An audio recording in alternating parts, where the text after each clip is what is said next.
كلنا شايفين تطور الطرق اللي حصل واللي لسه بيحصل في مصر، واللي لولاها شوف كنا هنبقى عاملين ازاي من الزحمه. وبقيت عشان تروح مشوارك بقى قدامك اكتر من طريق، بدل ما كان ما بيبقاش قدامك غير حل واحد. والرادارات اللي هي على قد ما بتدفع الناس دم قلبها، بس هي برضه حافظت على السرعه في الطريق. ونسبه الناس اللي بقت تلبس الحزام زادت بشكل كبير جدا خلال السنين اللي فاتت، والنسبه اللي بقت تلتزم بسرعات الطريق بقت اكبر بكتير جدا. وعلى الرغم من ده لسه بنشوف ناس بتجري بسرعات جنونيه في طرق داخليه، وبتاخد غرز من وسط العربيات، وحافظين اماكن الرادارات وبيجروا بينها.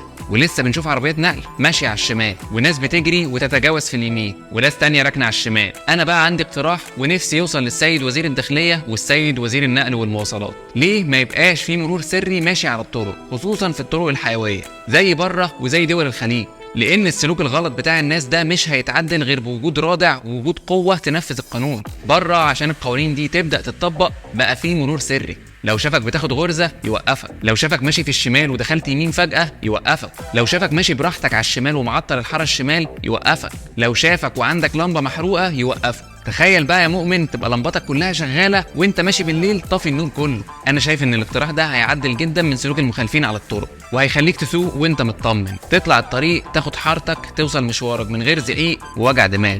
لو انتم متفقين معايا في الاقتراح ده يا ريت تقولوا لي في الكومنتات، ولو مختلفين احب برضو اسمع وجهة نظركم في الكومنتات.